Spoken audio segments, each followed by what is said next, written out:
A peaceful flight turned into a nightmare when a flight attendant poured boiling tea over a baby's hands, and just 9 minutes later, military police stormed the cabin. What happened next will leave you speechless. They thought they could hurt the innocent without consequence. Subscribe if you believe in holding every abuser accountable, no matter the uniform. The first sign that something was wrong came as the cabin lights dimmed and the hum of the engine settled into a steady drone. Elias Ward adjusted Kieran's blanket with practiced care, the baby's small fingers curling instinctively around the edge of his shirt. Across the aisle, passengers chatted quietly or stared at the in-flight screens, yet the air felt heavier than it should have, thick with a strange undercurrent Elias couldn't quite name. It wasn't turbulence. It wasn't noise. It was eyes. One pair in particular. Damon Vale, the senior flight attendant, stood halfway down the aisle with a tray in hand, his attention fixed far too long on Elias's row.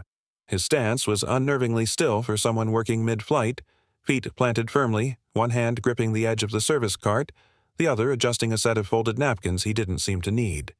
His expression was carved from stone, eyes narrowing slightly whenever they fell on Kieran.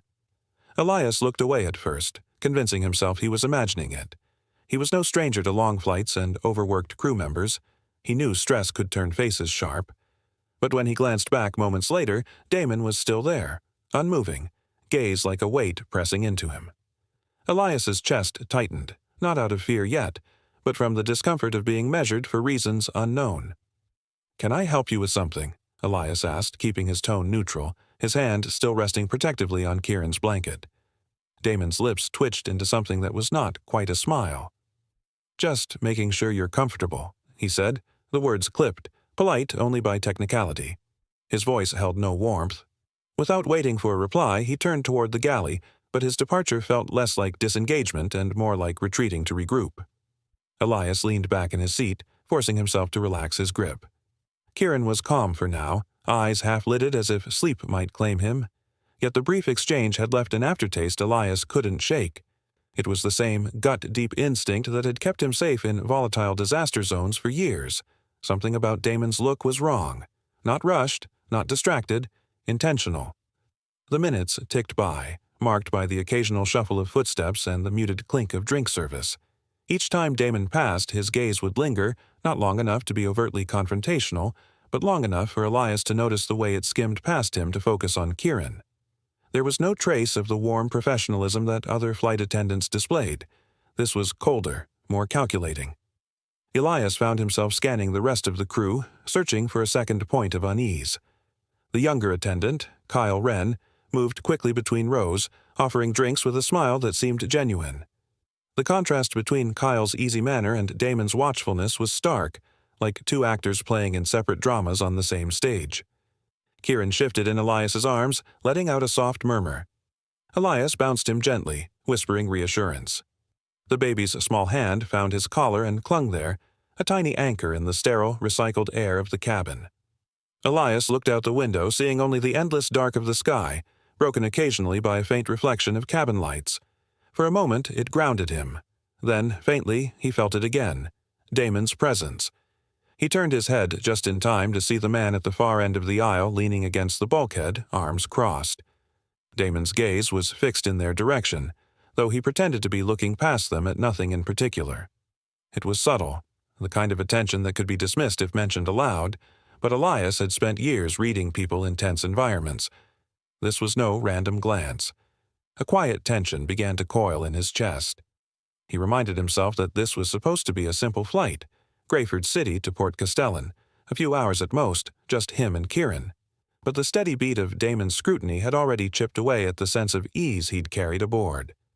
Across the row, an older man reading a newspaper seemed to notice the unusual attention as well, his brow furrowing briefly before returning to his page. Passengers nearby continued with their quiet routines, unaware or unwilling to acknowledge the faint ripple of something amiss. Elias adjusted Kieran once more, his eyes following Damon as the man finally disappeared into the galley. He told himself to focus on the conference ahead, on the charity partners he was scheduled to meet, but the thought wouldn't stick. Instead, he found himself replaying the small exchanges, the too long pauses, the silence between words. It wasn't what Damon had said, it was what he hadn't. Somewhere in the rhythm of the flight, Elias felt the first thread of unease tug harder. The cabin was calm, almost serene, yet under that calm was a question waiting for an answer. And though he couldn't know it yet, that answer was already moving toward him, quiet and deliberate. Elias had no idea that in just a few hours, one small request would ignite a chain of events that would turn this flight into a nightmare. Sometimes, the smallest gestures carry the weight of storms.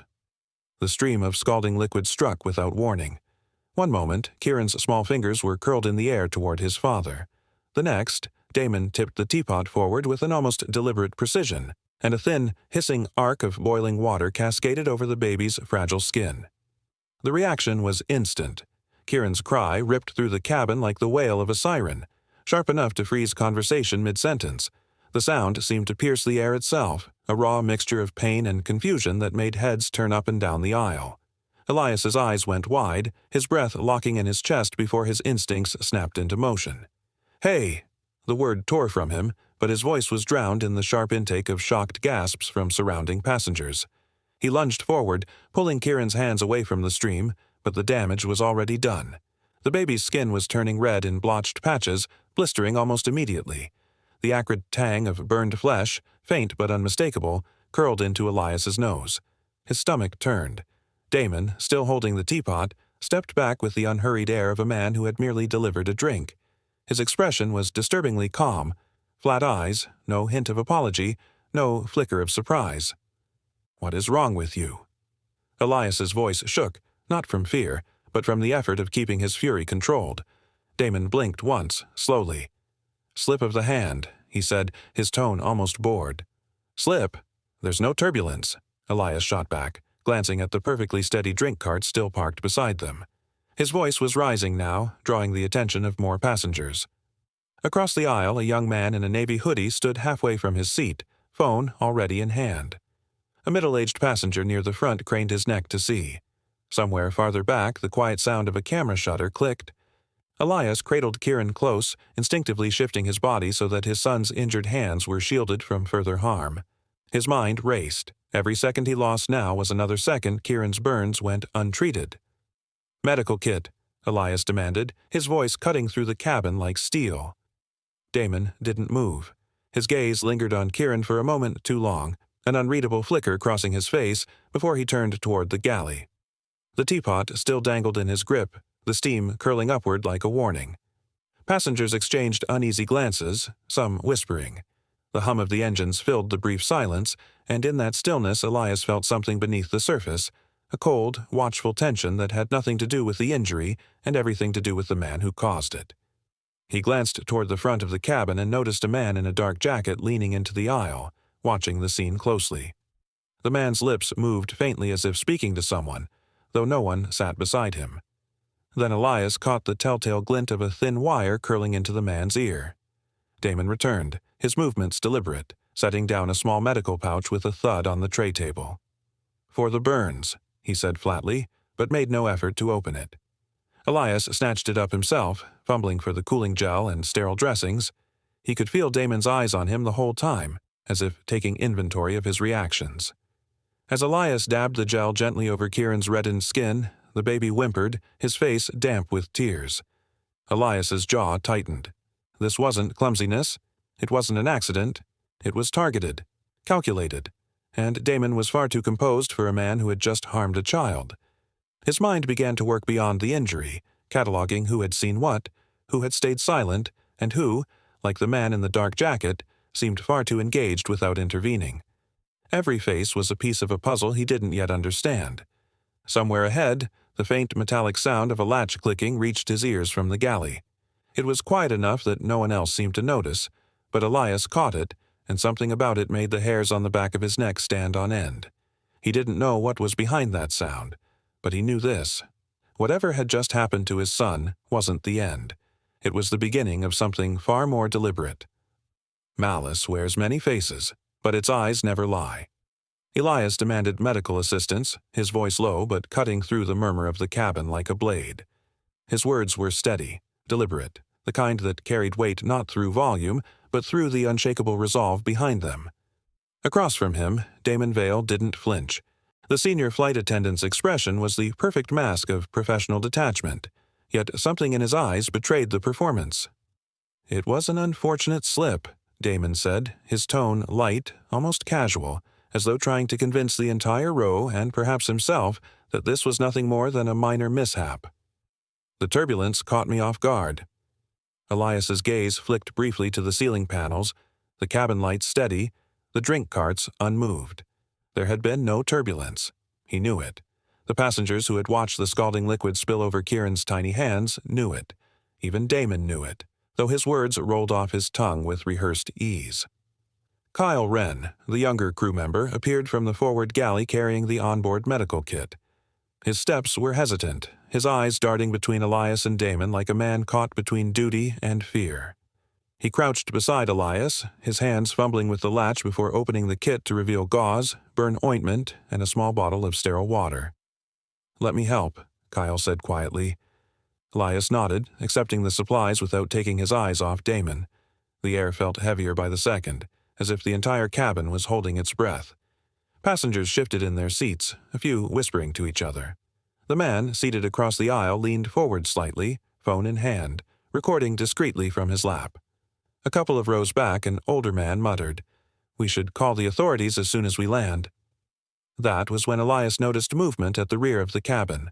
A man in a dark jacket, tall and broad-shouldered, slipped away with measured steps. He didn't glance at the commotion. Instead, he pressed a discreet earpiece closer to his ear, murmuring something too low for Elias to hear. It wasn't the movement itself that drew Elias's attention, it was the way the man moved like he belonged to no one yet answered to someone unseen. Elias bent over Kieran, carefully cooling the baby's reddened hands with the sterile water. The child whimpered softly, his breaths quick and shallow. Elias forced himself to stay composed. Panic would help no one. But beneath his calm exterior, his mind was already racing, cataloging details, replaying the scene, and committing faces to memory. A faint metallic sound reached him then, the subtle click of a lock engaging. It came from the galley. Elias's head turned just enough to catch sight of Damon stepping away from a small compartment, the metal latch glinting briefly under the overhead lights before disappearing into shadow. "What's in there?" Elias asked, his voice low, controlled. "Galley storage," Damon replied without hesitation, but the answer was too quick, too clean. He folded his arms across his chest, the fabric of his uniform stretching slightly over tense muscles. His eyes narrowed, the kind of look meant to warn someone to stop asking questions. Elias didn't stop. He studied Damon, looking for the cracks in the mask. Damon's breathing was steady, but his weight had shifted slightly onto his left foot, his body angled subtly toward the galley door, as if guarding it. The murmurs among the passengers grew. A man in a window seat leaned out into the aisle, his voice sharp. "If that was my kid, we'd be having a very different conversation." Damon turned his head slowly toward the speaker, his smile tight and humorless. "You should focus on your own seat, sir," Damon replied, each word clipped. Kyle glanced nervously between them, his hands still busy with the ointment and gauze. "We should keep the burns cool for a few more minutes," he murmured, more to Elias than to anyone else. Elias's mind was already working through the layers of the moment. Damon's cruelty hadn't been impulsive, it had been deliberate. There was a purpose in the act, though its reason remained hidden. And the man with the earpiece, the locked compartment, none of it was random. He began mentally mapping the cabin, noting who had looked away, who had whispered, who had watched in silence. Every face was a variable, every reaction a potential clue. Some passengers were frozen in discomfort, unwilling to get involved. Others looked ready to speak up but were restrained by uncertainty.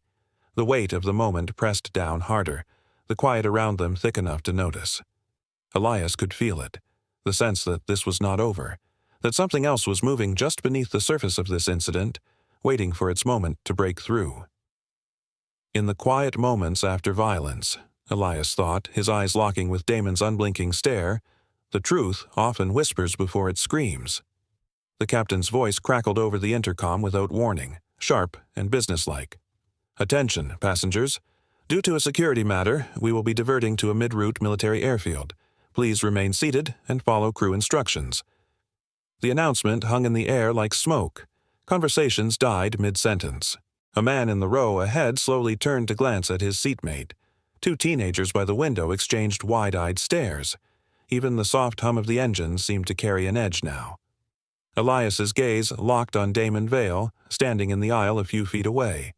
The senior flight attendant's lips curved into a faint smirk, not the nervous smile of someone reassuring passengers, but the knowing expression of a man watching a plan fall neatly into place. From the rear of the cabin, the man in the dark jacket reappeared. His steps were purposeful, shoulders squared, eyes scanning with precision before he bent slightly to whisper in Damon's ear. Damon's head inclined in acknowledgement, and something unspoken passed between them, a signal Elias could feel but not decode. His pulse quickened. This was no mechanical issue, no random detour. Someone was moving pieces on a board Elias hadn't even known existed until now. The descent began, the faint shift in gravity pressing passengers gently back into their seats. Elias's fingers tightened around Kieran's small frame, feeling the boy's restless movement beneath the blanket. He scanned the cabin. People were uneasy, some craning to look out the windows, others whispering under their breath. The faint clink of metal drew his eyes forward. Two men appeared in the aisle, dressed in crisp, dark green uniforms with military police insignia stitched to their shoulders. Their boots struck the carpeted floor in deliberate, measured beats, the sound far heavier than the cushioned steps of civilian crew. The taller one, with a squared jaw and eyes hidden behind tinted ballistic glasses, carried himself with the rigid bearing of a man accustomed to immediate obedience. The other, slightly shorter but broader in the shoulders, kept his gaze forward, his right hand resting near the clasp of a side pouch. Elias's stomach tightened. They weren't here to check IDs or walk the length of the cabin. Their trajectory was a straight line, toward him. He shifted Kieran higher in his arms, positioning the baby against his chest so that one arm shielded the boy's head and the other cradled his back. His legs braced instinctively, knees firm against the seat in front. Every sense sharpened, registering the creak of overhead bins as passengers leaned to see, the faint tang of metal from the uniforms, the slow build of whispers rippling from row to row. The taller MP stopped at the aisle's edge, just beside Elias's row, his shadow falling across them. "Sir, we need you to come with us," he said, voice low but carrying the weight of authority. "For what reason?" Elias asked, keeping his tone controlled, not wanting to provoke but unwilling to yield without an answer. "Orders from command," the MP replied, offering nothing more. His partner's eyes swept the surrounding passengers, a silent warning for them to stay out of it. Damon stood a few feet behind, arms loosely crossed, watching the exchange as though he were a spectator to a foregone conclusion.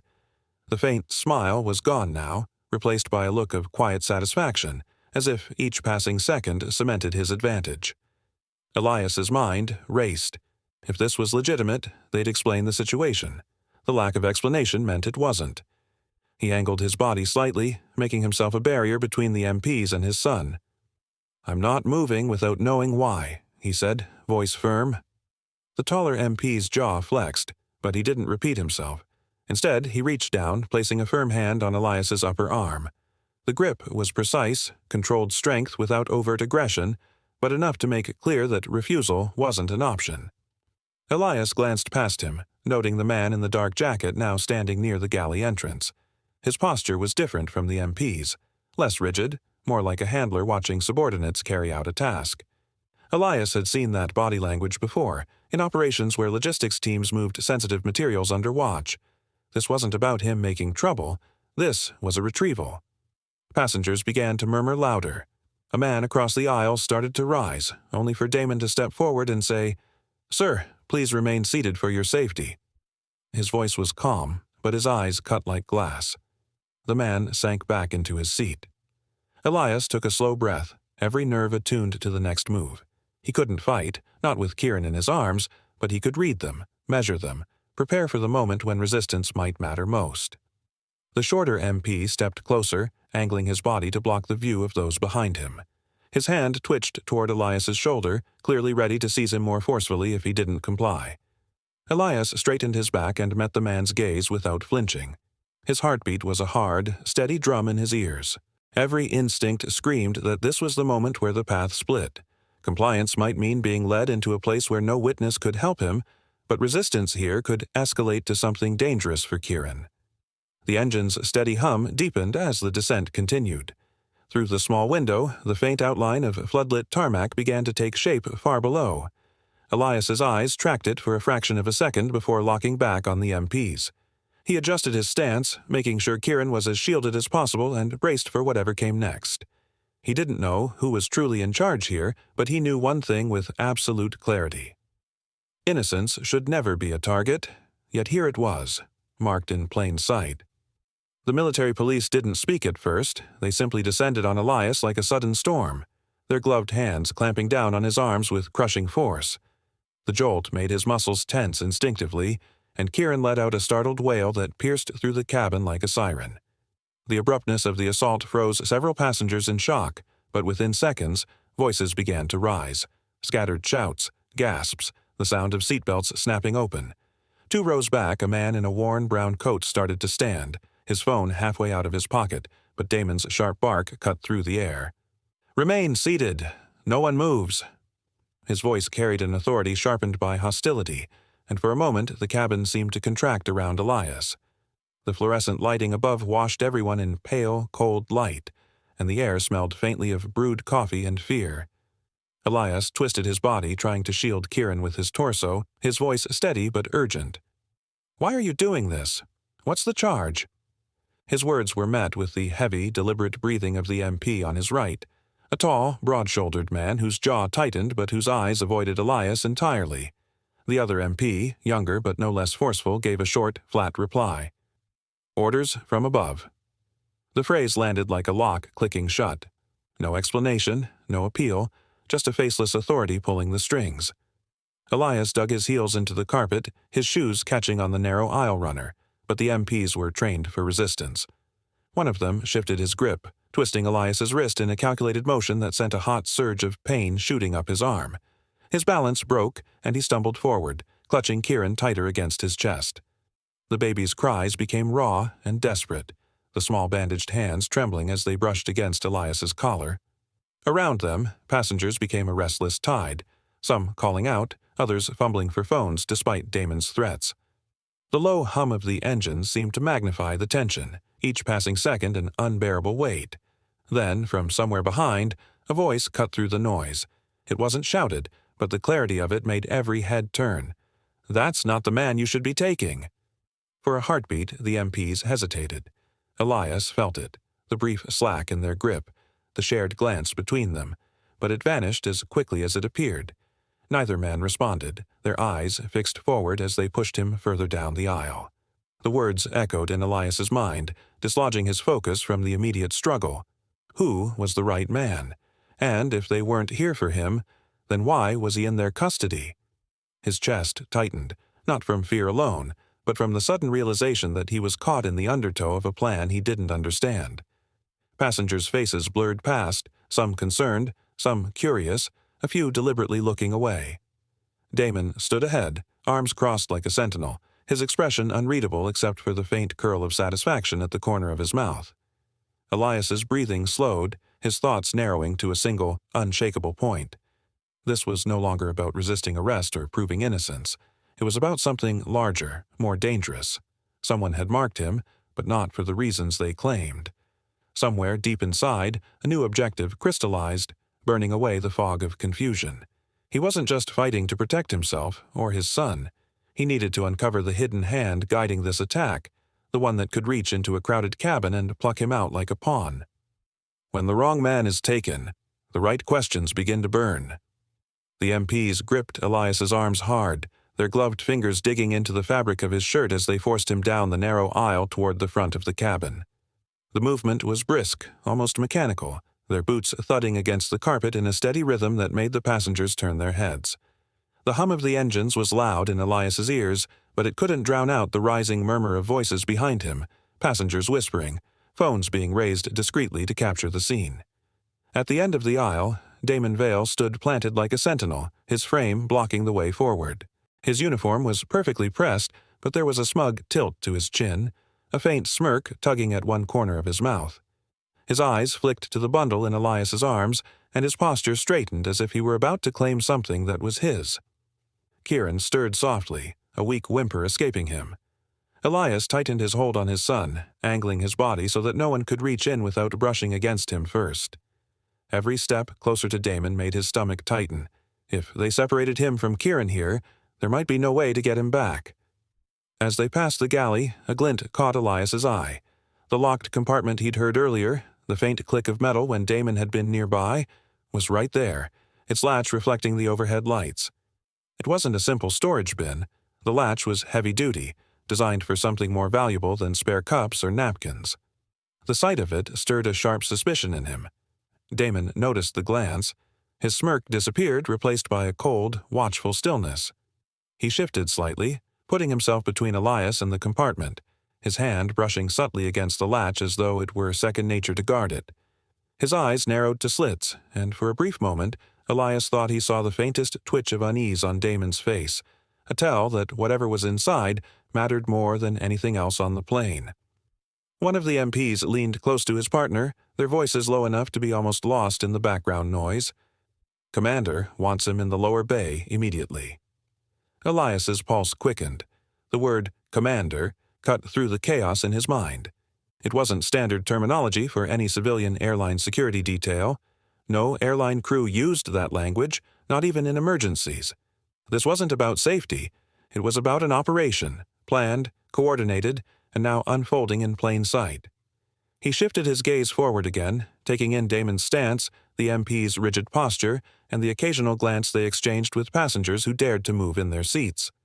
The cabin felt smaller, the air heavier, as if every breath was being weighed and measured. A man 2 rows back started to rise, his phone in hand. "You can't just—" Damon's voice snapped through the air like a whip. "Sit down. You'll regret that." His tone carried a weight that made the man hesitate mid-step, his courage faltering under the stare Damon fixed on him. Elias's breathing slowed deliberately. Every instinct told him that a sudden outburst now would only make things worse. He needed to think about angles, about obstacles, about the few people who might still be on his side.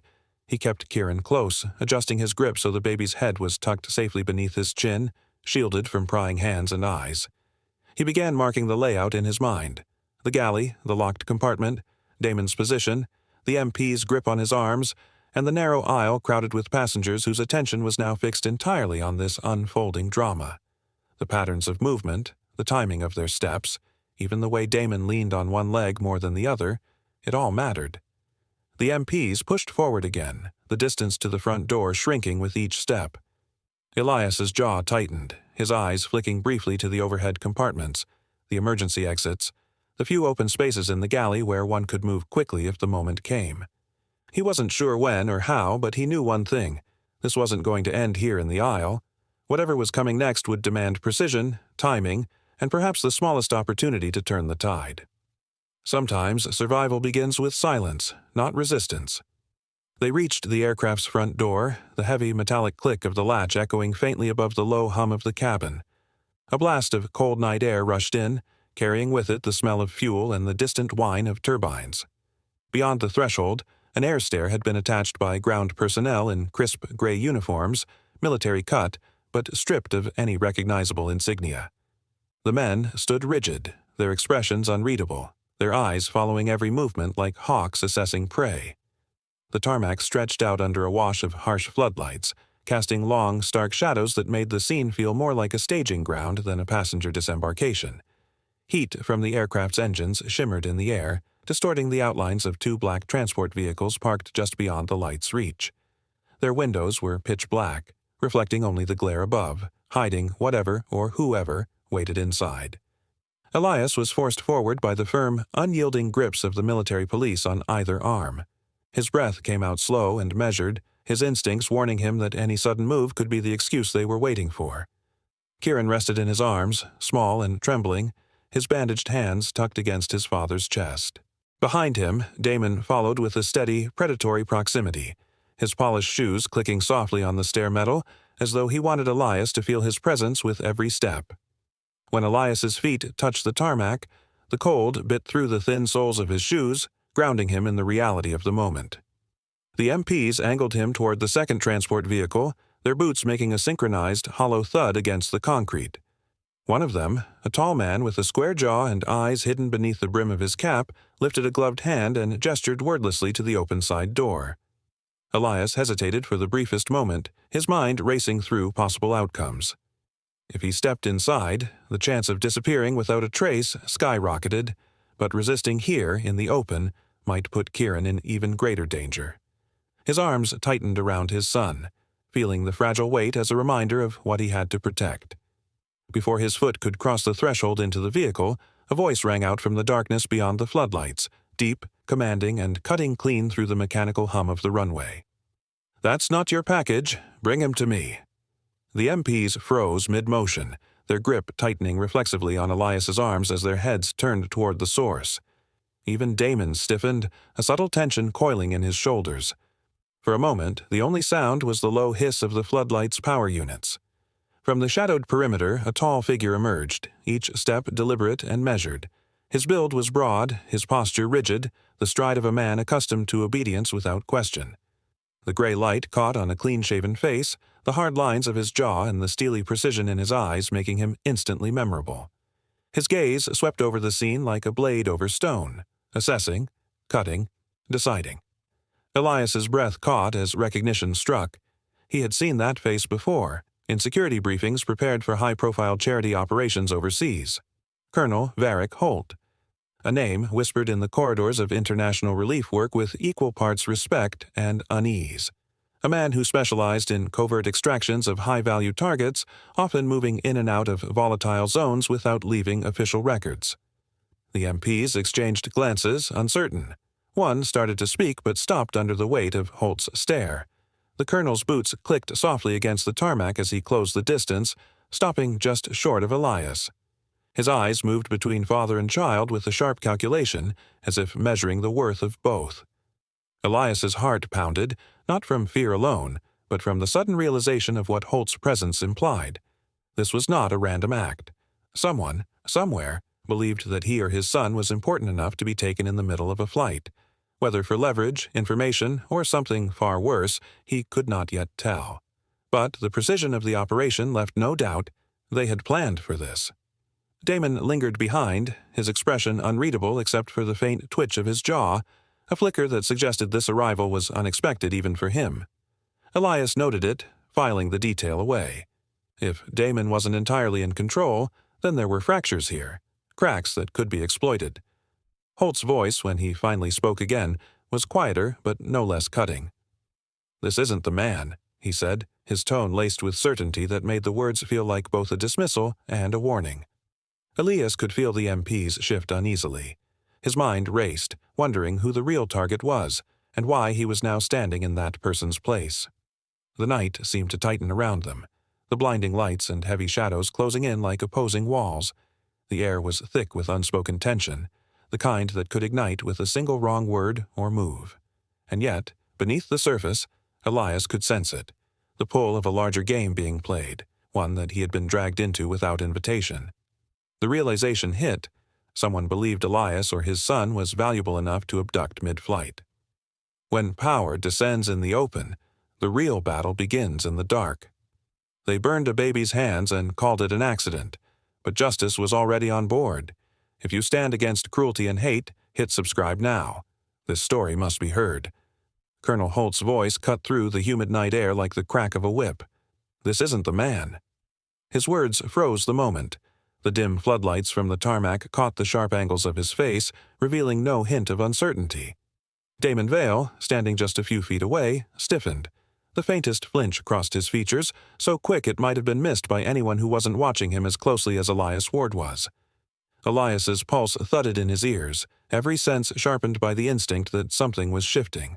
He saw it, the way Damon's posture tightened, the way his eyes darted, calculating, caught between explaining himself and staying silent. This was not going the way Damon had planned. Holt's gaze turned slowly toward the military police officers who held Elias by the arms. "Then why?" he said, his tone low but edged with steel. "Did you bring him?" The MP in charge hesitated, his grip on Elias slackening for just a fraction of a second. His eyes flicked sideways toward Damon, as though weighing whether to speak the truth. Finally, he answered, voice firm but betraying a sliver of uncertainty. He identified him. The weight of Holt's attention shifted entirely to Damon. The colonel's eyes hardened, the faint twitch at the corner of his jaw the only sign of the anger simmering beneath his composed exterior. "You made a mistake."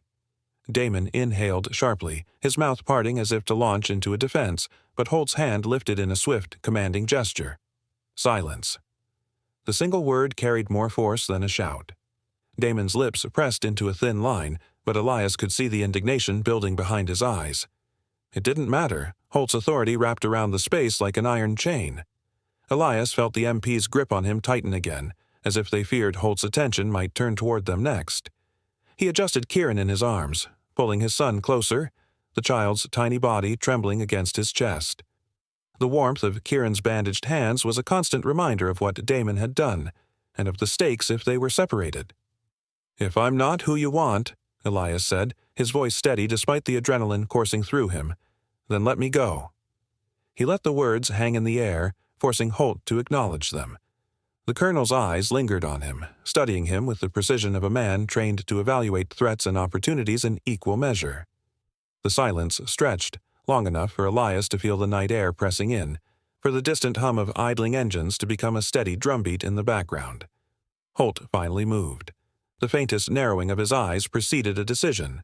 Without looking at Damon, without offering explanation, he gave a single hand signal to the MPs. "Put them inside," he ordered, his tone leaving no room for interpretation. Then, with a glance toward the transport vehicle's shadowed interior, he added, "We'll sort this later." The phrase landed like a stone in Elias's gut. He had heard men use it before, in conflict zones, in chaotic evacuations, words that were never a promise of resolution, only a delay before something irreversible. The MPs pulled him toward the open side door of the transport. Elias glanced back just once, catching Damon watching him with a mixture of resentment and unease, as though the ground beneath him had begun to crack. Holt had already turned away, speaking to someone just out of sight, his voice too low to catch. The vehicle's interior yawned before Elias, a steel-framed box smelling faintly of oil and dust. The shadows inside seemed to swallow the light from the floodlamps, hiding whatever waited for him beyond the threshold. He stepped up, keeping Kieran tight against his chest, every instinct screaming that, once that door closed, his fate would no longer be his own. Elias understood the danger with crystal clarity. Whatever Damon had planned, it was unraveling, but that didn't make Holt an ally, only a different kind of threat. And, later, in the hands of men like this, could mean being lost forever. Sometimes, being mistaken for someone else is more dangerous than being the target. The door of the transport slammed shut with a metallic finality, sealing Elias into a narrow compartment lit by a dim, yellowish overhead bulb. The air smelled faintly of oil and hot metal, the kind of scent that clung to military hardware. Across from him, two men sat rigidly, headsets pressed to their ears. One's fingers danced across a rugged, dust-stained laptop, each keystroke punctuated by the faint hum of the engine beneath them. The other spoke in low, clipped tones into a secure radio, his eyes flicking to the front windshield as if tracking invisible movements outside.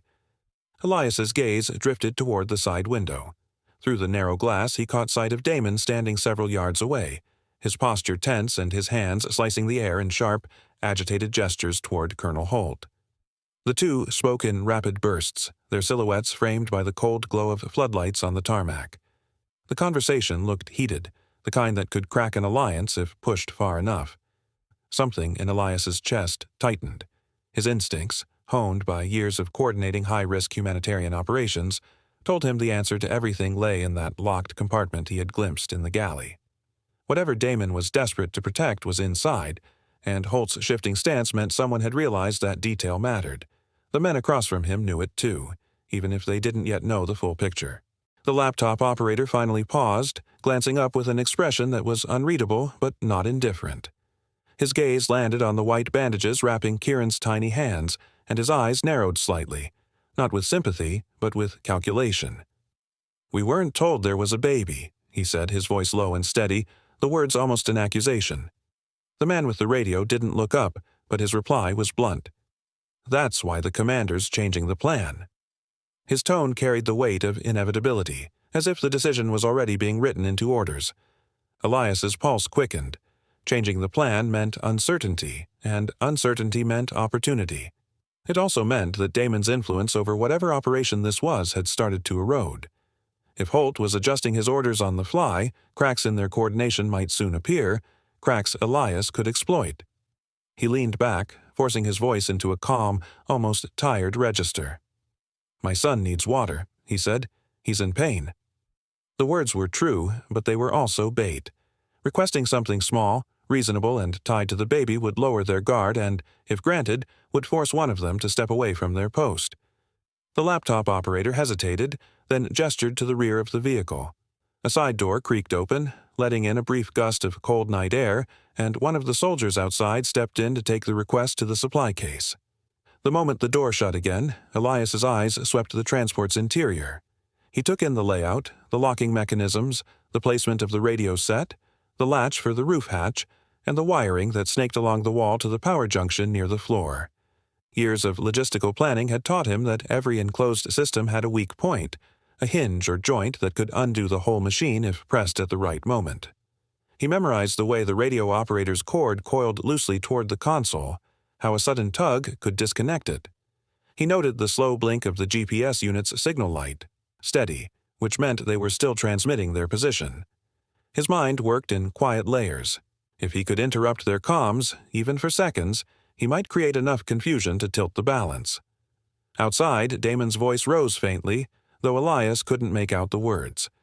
Holt's head tilted, his posture sharp, as though receiving fresh information from somewhere else entirely.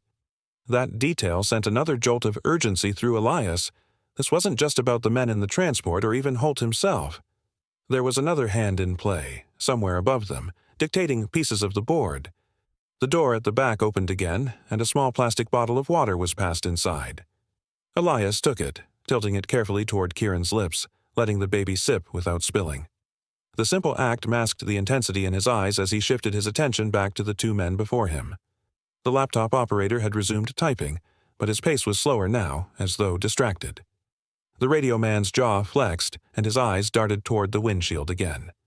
Elias could feel the atmosphere thickening, an invisible countdown ticking toward a change no one had voiced yet. His mind locked onto the thought that had been quietly building since he stepped into this vehicle. He didn't need to overpower these men to escape. He only needed to break one part of their chain, just long enough for the rest to unravel on its own.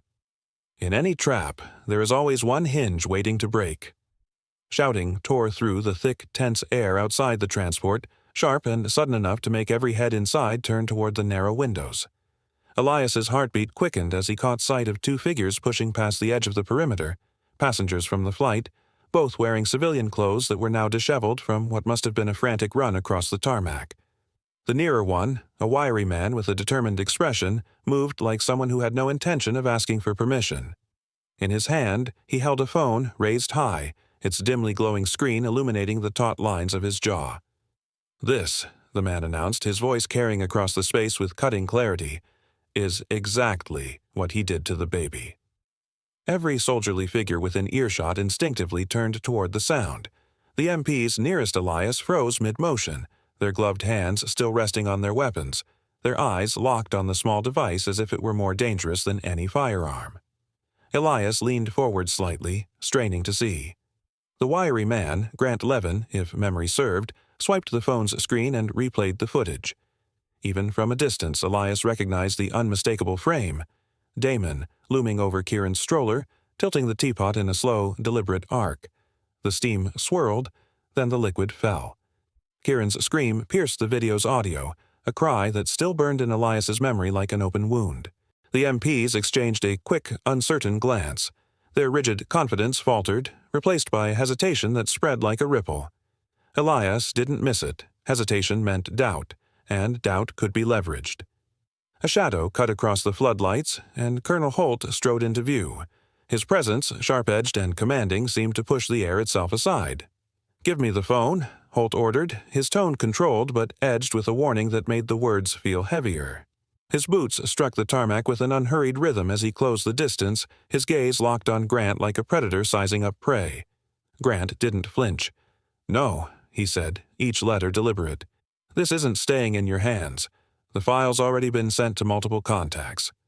His voice carried not defiance alone, but certainty, the kind that came from knowing you'd already removed your enemy's leverage. The moment hung in the air, a live wire between them.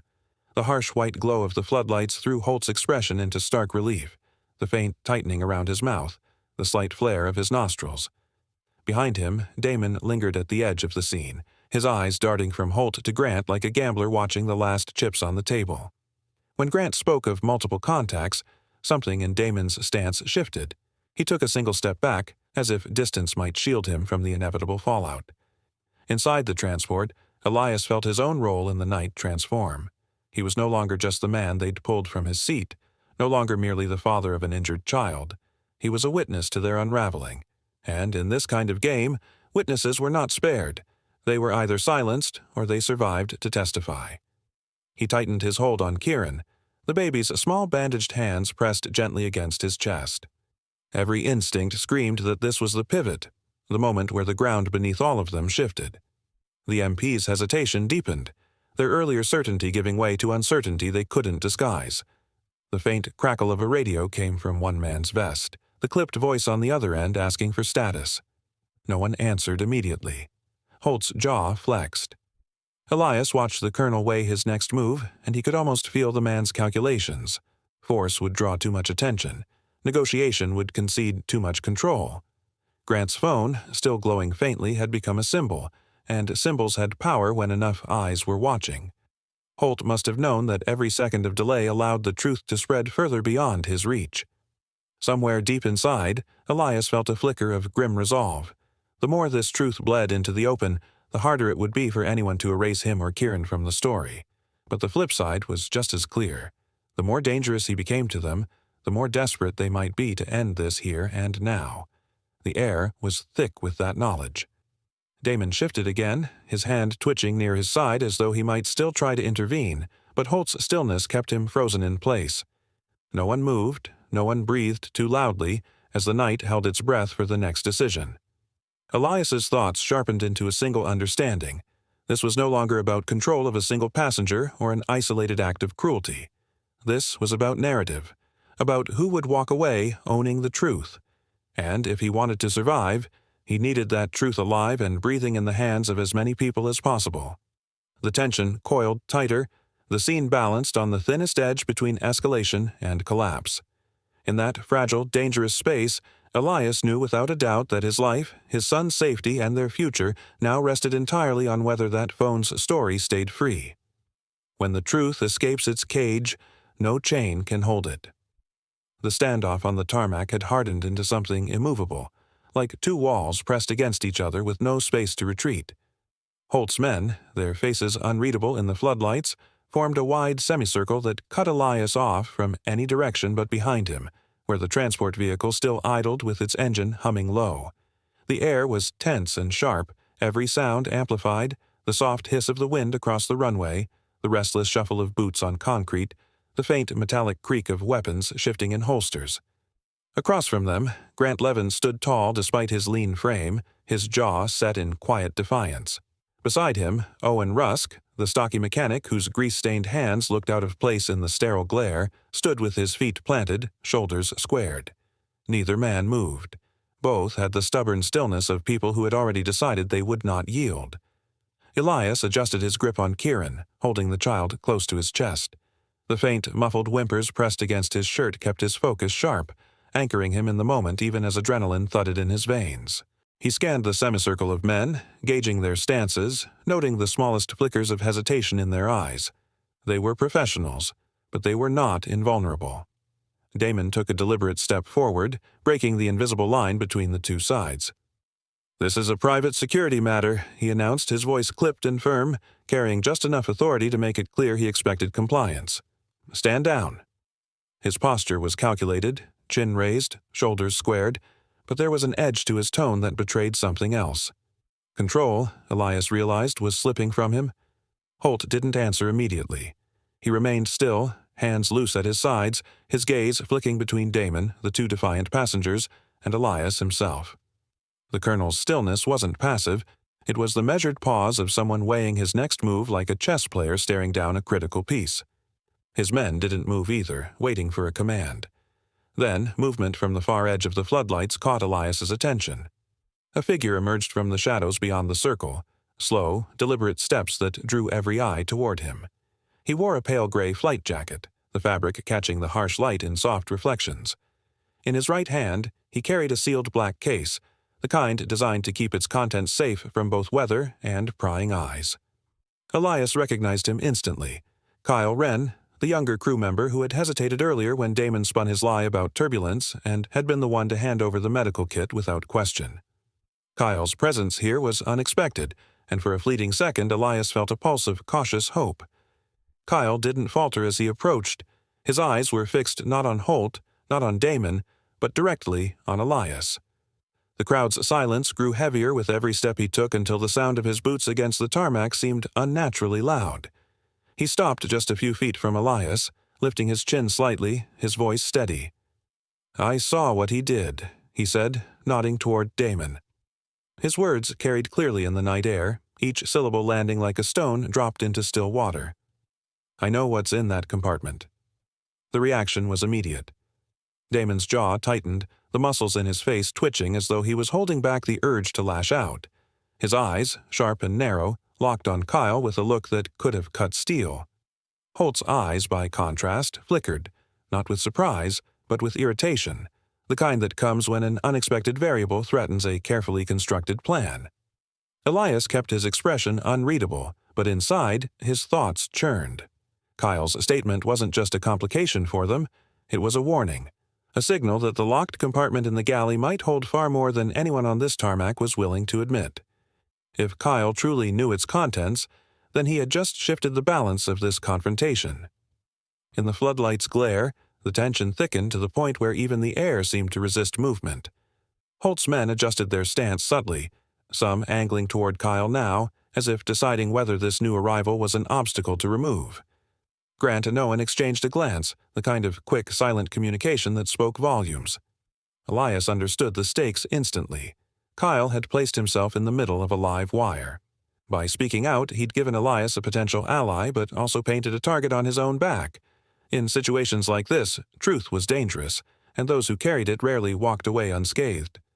Holt's gaze returned to Damon, the irritation in his expression now joined by a hint of calculation. Whatever was in that compartment, it wasn't something he wanted discussed here, in the open, with this many witnesses. That fact alone told Elias all he needed to know about its importance. He held Kieran a little tighter, feeling the weight of the moment settle into his chest. The game had just changed, and the next move would determine whether the balance tipped toward survival or silence. Every man on that tarmac seemed to sense it too. The collective breath held in anticipation of the next order, the next act, the next misstep that could ignite everything. Elias didn't know yet what Kyle's full role would be, but one thing was certain. This wasn't random. Kyle's arrival had purpose, and purpose always meant risk. Every new witness is a crack in the wall they've built. Kyle's words sliced through the tense air like a hidden blade. "I saw what he did," he said, voice steady but low, each syllable carrying the weight of something he could no longer keep buried. The floodlights overhead painted stark shadows across his pale gray flight jacket, and the sealed case in his grip seemed heavier than its size suggested. Damon's jaw tightened instantly, the lines in his face deepening with a mix of anger and unease. Holt didn't waste a breath. His head snapped toward one of his men, a tall, broad-shouldered figure in unmarked combat gear, and barked an order that carried an unmistakable edge. "Go, check the compartment." The soldier moved without hesitation, boots thudding against the tarmac as he disappeared back toward the aircraft. Damon stepped forward sharply, his body tense, one hand twitching toward the plane as though he might sprint after the soldier. But before he could take more than a step, Grant shifted in front of him, blocking his path with deliberate defiance. The glow from his phone lit his determined expression as he held the device high above his head.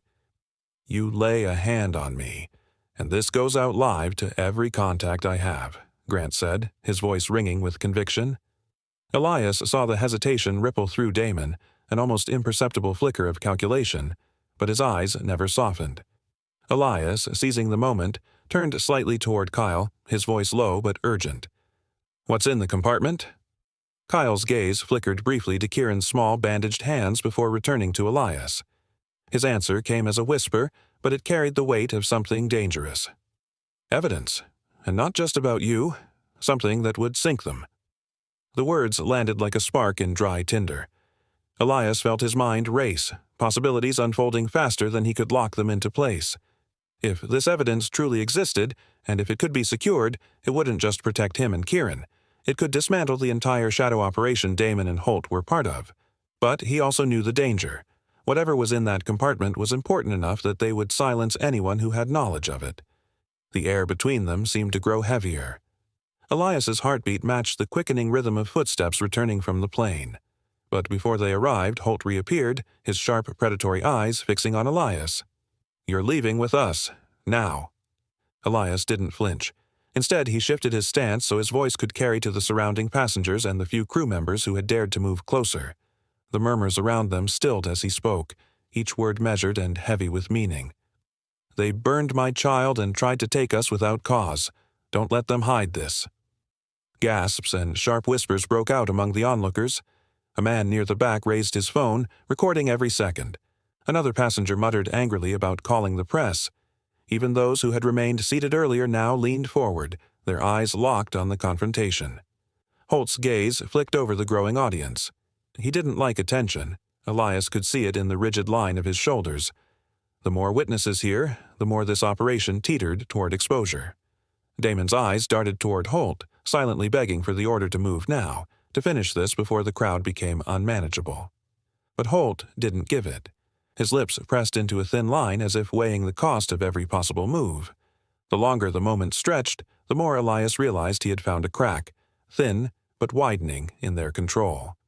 Still gripping Kieran firmly, Elias kept his gaze locked on Holt, daring him to act in front of so many watching eyes. He could feel the balance shifting, the oppressive certainty of their power eroding under the weight of public scrutiny. Every camera lens, every whispered conversation, every person who refused to look away was another blow to their authority. The soldier's return from the plane was still minutes away, but Elias knew those minutes were a battlefield. If he could hold his ground just a little longer, the truth might have a chance to survive. Light weakens the shadows where power hides. Suddenly, the man Holt had sent back to the plane came striding into the glow of the floodlights, his face pale under the harsh white glare. His breath was uneven, shoulders rising and falling as he spoke. "It's gone," he said, his voice carrying enough weight to still the restless shuffle of the men around him. Damon froze, the faint color in his cheeks draining away until his skin seemed almost gray. His lips parted as if to speak, but nothing emerged. Holt's head turned slowly toward him, his expression hardening into something cold and dangerous. His eyes were sharp, calculating, like the edge of a drawn blade. "Gone?" The single word cut through the night air, steady and low, but with an edge that made even the nearby MPs stiffen. "Yes, sir. Compartment's empty," the man repeated, his voice quieter this time, as though saying it again might make the situation less real. A heavy pause followed, thick with unspoken accusations. The only sounds were the low hum of the transport's engine and the faint crackle of a nearby radio. Holt's gaze lingered on Damon, the weight of it enough to make him shift uncomfortably. Damon's hands twitched at his sides, fingers curling and uncurling in a way that betrayed a nervous energy he was trying to conceal. In that stillness, Elias caught the faintest movement at his side. Kyle stood just close enough for Elias to see the slight curve of his lips, a smile that didn't belong to someone caught in fear, but to a man who had already played his move. The realization settled over Elias in a wave. Kyle had moved the evidence before he'd ever spoken up. That was why he'd stepped forward so confidently, why he hadn't flinched when Holt had sent his man back to the plane. Holt straightened, his posture tense but controlled, and shifted his tone. "We can resolve this off the record," he said, his voice smooth but carrying a subtle threat beneath its calm surface. His eyes moved between Elias, Kyle, and the witnesses, measuring their resolve. Elias met his gaze without flinching. He knew exactly what off the record meant in the hands of men like Holt, names erased from logs, stories rewritten until the truth no longer existed, and people made to vanish without a trace. "No," he said firmly, his voice steady despite the weight of the moment. "This stays in the open." Before Holt could respond, Owen stepped forward from the semicircle of onlookers, his stance solid, the glow from his phone lighting his determined expression. "I recorded your men trying to intimidate witnesses," he announced loudly, holding the device high so there was no mistaking his intent. The words hung in the air like a thrown stone, daring anyone to ignore them. The MPs glanced at one another, a flicker of uncertainty passing between them. Their rigid discipline seemed to falter, the cracks in their authority widening with each second that passed. Holt's jaw tightened, but he didn't speak. Damon's eyes darted from the witnesses to Holt, his composure slipping into something closer to desperation. Elias's pulse pounded in his ears. Every instinct told him the balance of power was shifting, inch by inch, away from Holt and Damon. But he also knew that men in their position would fight hardest when they were cornered. One wrong move could turn the tide back against them.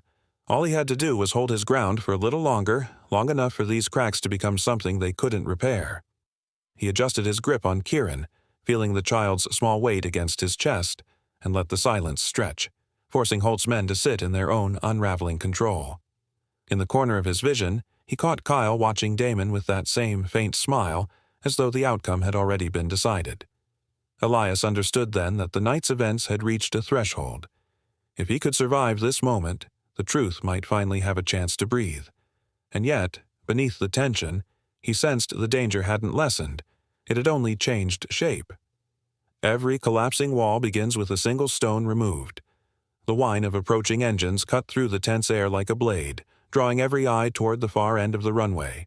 From the shadows, a convoy emerged, sleek airport security vehicles flanked by unmarked black sedans whose tinted windows hid their occupants from view. Their headlights carved sharp beams through the night haze, glinting off the wet tarmac and the tense faces of those caught in the standoff.